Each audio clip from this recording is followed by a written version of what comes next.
We're back on Born Before 64 with Gerald Blumenthal. And you know, not only is an author, he's a businessman, but you know, one of the things that is amazing about your business, and that's ESP, right? What does that stand for, Gerald? Evaluation Systems for Personnel. Now tell me a little bit about the company, why you started it, and how. I can tell you exactly how it started. I once went for a meal with a friend of mine to a restaurant down the coast, and it was a terrible experience. That the food was dreadful, the service was worse, and we just hated it. So my friend, who was very dictatorial at the time, said, let's go and complain to management. And I said, you know, it's not my style. I just don't come back again. And he said, but management would love to know that they have this problem so they can fix it. I said, no, I'm not going to complain. Did he? Well, unfortunately, he committed suicide a short while after, and I don't think it was because of the that? meal. No. No. That's hilarious. Not hilarious. It's weird. Anyway, I went home and I started, at that time we didn't have the internet, but I started making inquiries, and I found out that 95% of people who have who are dissatisfied with the service or the quality of the meal do not complain. I'm married to somebody. They simply do not come back again. I'm married to somebody like that. You are? Yeah, but I'll complain. I don't have a problem. Well, he has the same name as the check that they bring you, right? That's the way it goes. But you know what? I'm not afraid to say something. I mean, we had lunch the other day, and I found a piece of plastic in it. Right? Did I say something? Of course I did. Yes. They wanted to bring me another piece of plastic, but I said no. Right? Anyhow, but I think that today you have a business. So how long did it take you to put the business together? It's almost 28 years now. I was one of the first in the United States. Really? It was just an idea. I mean, all I did was to find out if there's any kind of interest. I opened up Yellow Pages, looked for somebody who had 10 locations, called them up and said, have you heard of mystery shopping? And the guy said no. And he said, no, but would you like to hear about it? Yes. I went to him. I didn't get the business, but at least I knew there was some interest in the service we were going to provide. How long did it take you to become profitable? We're still not profitable. Excuse me? No, I'm just kidding. That's scary. Why do you think I'm why do you think hobby, then, that's why. Why do you think job. I'm writing books? Yes, that's what it is.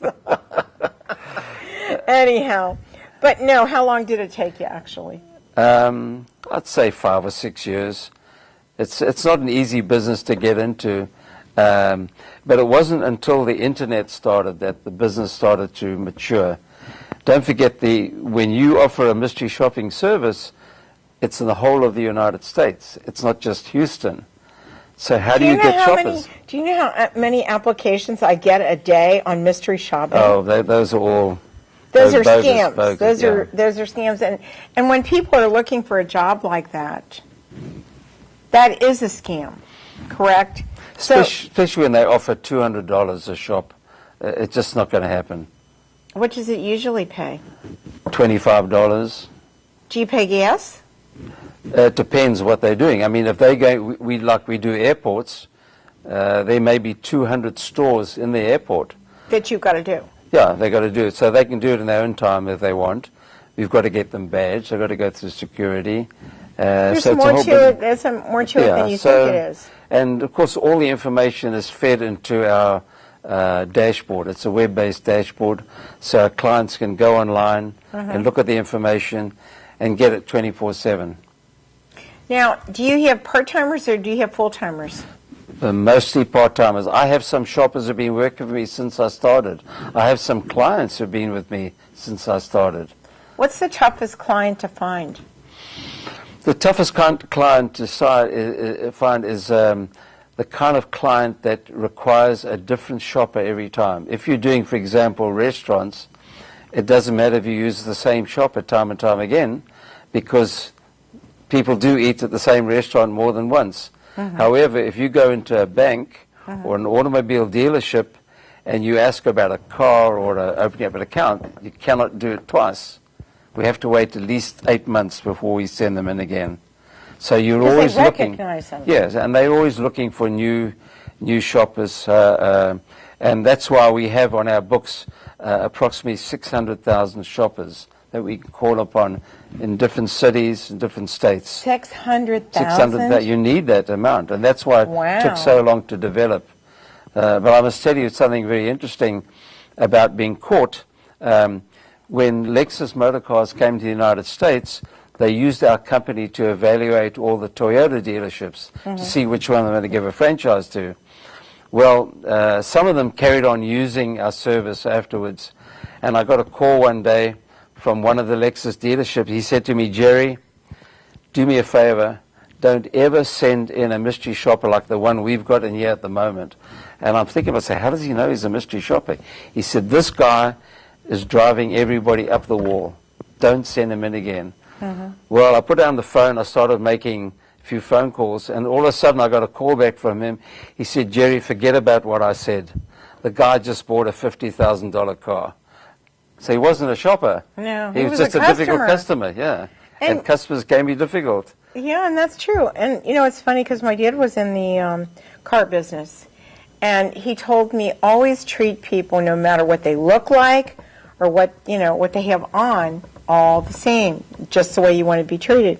Because he said one day a farmer came in this really dirty outfit. He'd just come off the farm and walked in the dealership, and he said, and I waited on him, and he said, I always treat everybody the same way. And afterwards, the man said, "Thank you very much." And he said, he pulled out a wad of cash, and he said, "I want that car right there." And he didn't even argue the price or anything. He just paid in cash. My dad said, "See, that means something," because I didn't look at him because he had dirty overalls or whatever. So, you know, I think that means something to people. And the other thing is having the shoppers out there, 600,000 paychecks you've got to pay out? No, not every month, no. No. You don't use it every month. Not every month, but they're in different cities. I write a lot of checks. You write a lot of checks. Have you ever thought of using paychecks? Yes, we've tried it. It doesn't work for us. It doesn't work for you. Okay, understand. So now you decided that you didn't want to retire yet. Is that true? Correct. Why? Because you don't want to retire. I'm never going to retire. I'll be 150 when I retire. Do you think it keeps you young? You tell me. I'm going to be 75 this year. Do you feel it? No. You don't look it? No. And you wear wild glasses? I'm telling you, I got to get up here like that. That is so cool. But I am starting to wear hearing aids. Really? Yes. Because? But I went to an audiologist. She said to me, "You have difficulty in hearing women with shrill voices." I said, "Well, that's perfect." What do I need a hearing aid for? Right.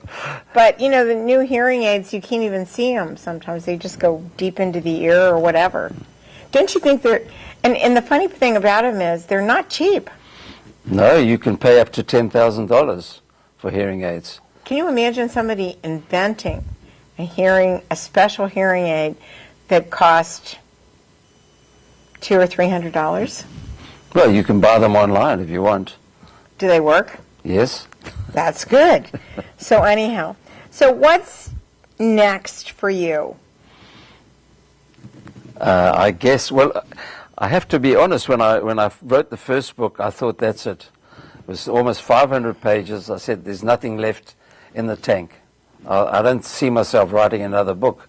Well, the second book came so easily, and the third book even more easily, so maybe there's more left in the tank. Well, you know, the funny thing is, remember the gal that wrote Harry Potter?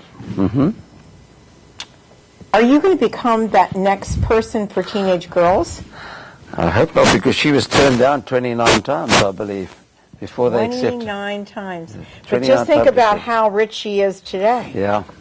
And on that note, we're going to take a short break. Give your website out, please. GeraldBlumenthal.com. We'll be right back after these short messages with Gerald Blumenthal.